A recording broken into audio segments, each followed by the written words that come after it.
Welcome to the RealTime Fantasy Sports Show. I'm Jeff Paur, Senior Writer for RealTime Fantasy Sports. This is my son, Henry. What's up?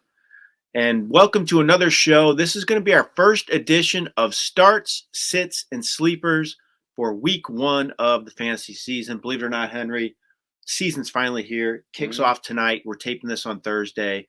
Pretty exciting, right? Yeah, it's very exciting.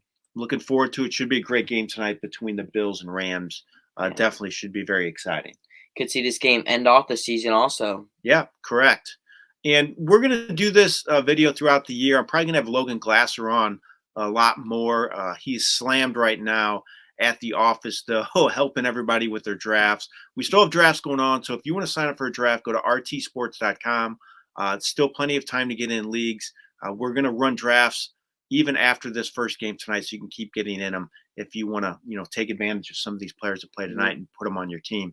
Interested to see where they go if somebody has a huge night tonight, if they move up a couple spots on the draft board. So let's get into these start, sits, and sleepers, Henry. We're going to do this every week. It should be a lot of fun. Our first one, we're going to look at each position. We're going to start at the quarterback spot. Henry, who's a start for you this first week? I got Trey Lance this week. He has a favorable matchup against the Bears, who lost many of their good pieces on defense. And I could see him having a very explosive game here, getting off to a good start for the season. And I really like Trey Lance.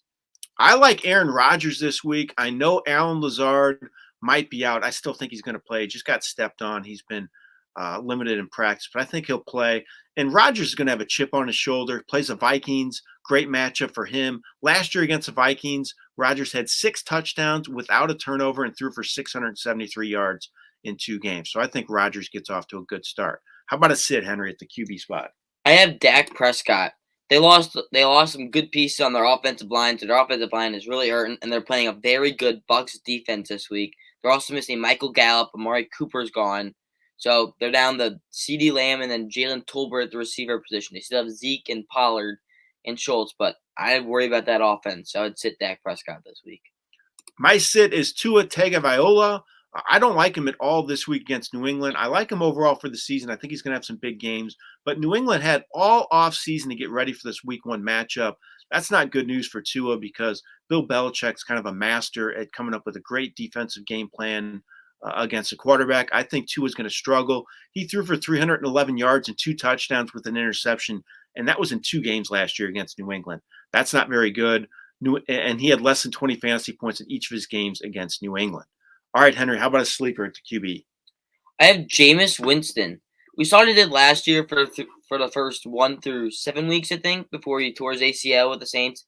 With that support he cast around him, he really played very well. And now he has a favorable matchup against the Atlanta Falcons, who have one of the worst defenses in football, especially against the pass, too. So I love Winston this week as a good sleeper. My sleeper is Trevor Lawrence of the Jacksonville Jaguars. I think he's set up for a much better second season. He has a better surrounding cast, a better coaching staff. I think he's going to get off to a fast start this year, too, against Washington.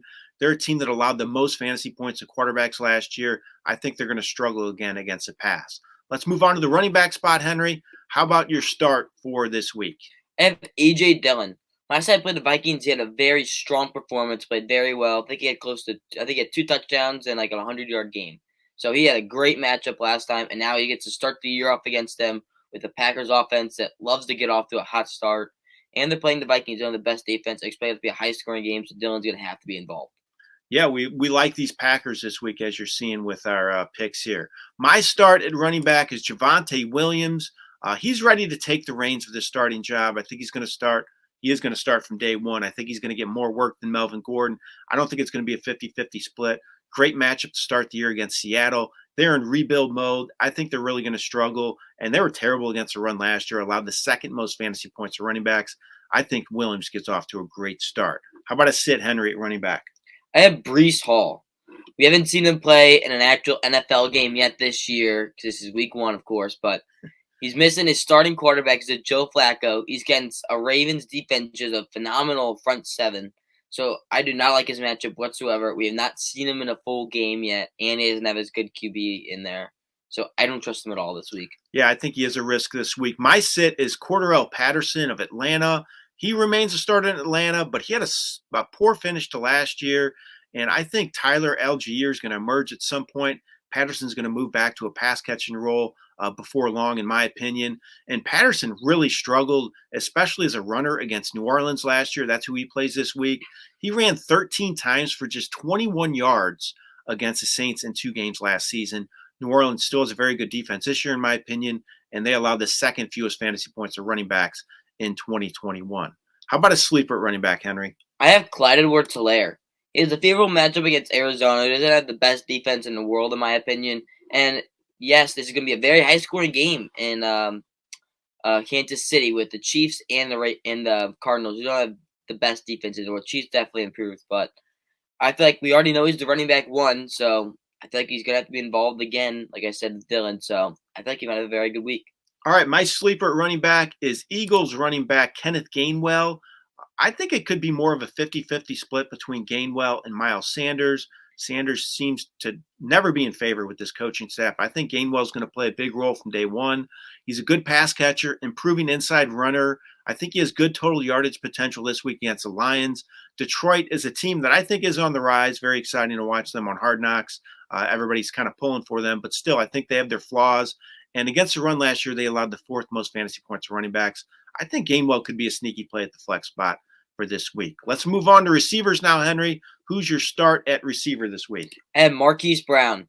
We haven't seen him yet in Arizona's offense, I know, but he already has a connection with Kyler Murray, and there's no DeAndre Hopkins. May not be any Zach Ertz, but either way, Marquise Brown, I love him a lot this week. Like I said with Helaire, it's going to be a very high-scoring game, and I have to see Marquise Brown being very involved as the wide receiver one in this offense. Yeah, I agree with that, and DeAndre Hopkins is out as well.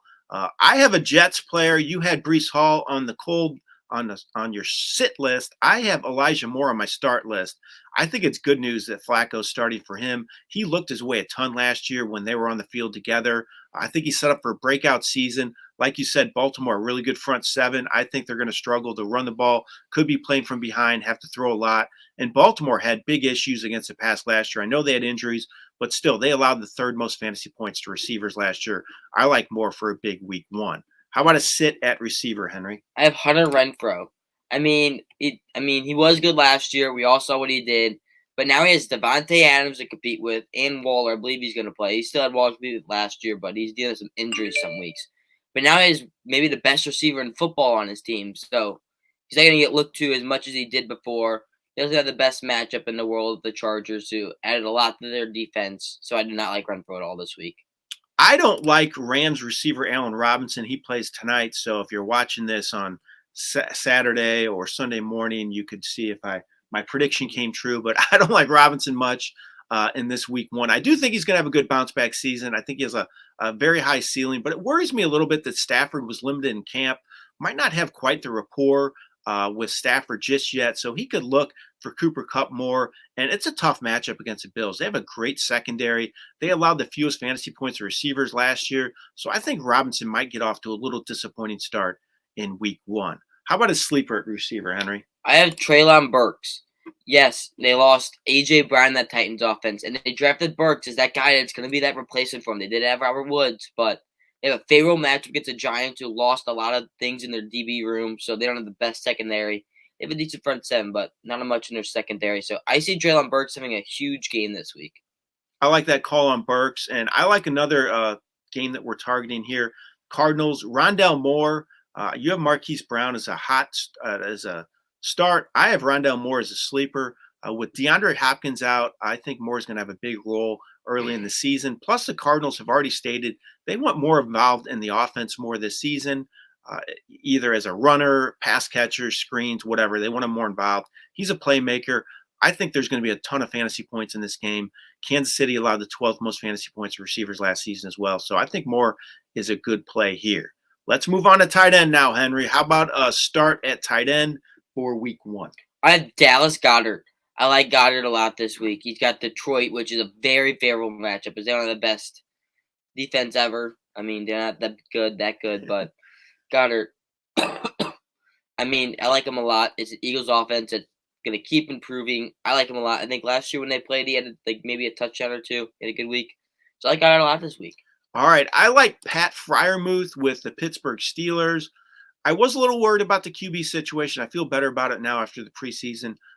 Mitchell Trubisky Kenny Pickett, both look good. So whoever's in there, I think it's not going to be a downgrade over what Roethlisberger did last year. And Freiermuth had touchdowns in each of his 2 games against the Bengals last year. He has a good rapport with Trubisky during the preseason as well. So I think Freiermuth gets off to a good start in his 2nd NFL season. How about a sit at tight end, Henry? I have Cole Kmet.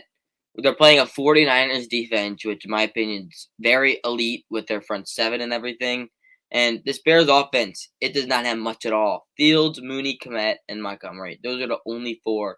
And Kmet's not even the best in the world, but they have no O-line. I don't see his offense getting moving at all, so I don't trust Kmet at all this week. All right. I don't trust tight end Noah Fant with the Seattle Seahawks. Terrible quarterback situation. Geno Smith won the job kind of by default because Drew Lock really had turnover issues once again. And then he plays his old team, the Broncos, who actually allowed the 6th fewest fantasy points to tight ends last year.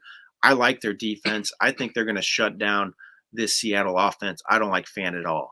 How about a sleeper now, Henry, at the tight end? Last one of the. I have Irv Smith. I mean, this offense is going to try to get hot against a defense. It's pretty good, but I see this game being very high scoring. Irv Smith's going to get involved. He's the only tight end that's, in my opinion, going to be on the field most of the time because they lost, what's the man's name? Tyler Conklin. Tyler Conklin to the Jets. So he's going to be the only guy that's going to be on the field most of the time for them. Yep, I like Smith too. My other one's another guy with a new team is Austin Hooper with Tennessee. I think targets are available for Hooper in Tennessee with A.J. Brown gone. You mentioned that earlier with Burks.